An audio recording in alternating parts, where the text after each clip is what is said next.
Okay, so for my manual muscle test, I will be performing MCP Thumb Flexion. The muscle responsible for this movement is the flexor pollicis brevis.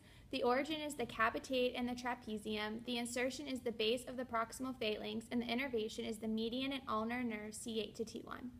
So to palpate for this muscle, I'm going to do that by initially locating the tendon of the flexor pollicis longus in the thenar eminence, which is right here.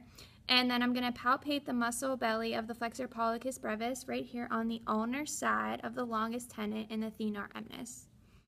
So to begin this manual muscle test, you want to have the client supinate their forearm, and then you want to have their wrist in neutral, their CMC joint at 0 degrees, and their IP joint at 0 degrees, their thumb in adduction, and you want it to be lying relaxed and adjacent to the second metacarpal.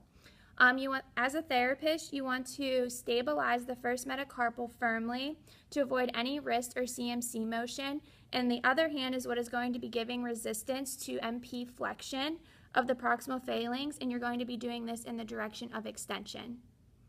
Now to begin the manual muscle test, I'm going to have the patient flex the MP joint of the thumb and keeping the IP joint straight. So Brittany, can you bring your thumb across the palm of your hand, and can you keep your thumb in touch with your palm? Don't bend the end joint. Okay, very good. Now I'm going to apply resistance. Don't let me pull it back. Good job. So that would be a manual muscle test grade of 5, and this is with gravity. Okay, so now if Brittany were to complete the full range of motion with perhaps just even a slight amount of resistance because the gravity is eliminated, then she would receive a manual muscle test grade of 3. So go ahead, Brittany. And with slight resistance. Okay, so that would be a grade of 3. Now if she completes partial range of motion, MCP flexion, that would be a grade of 2.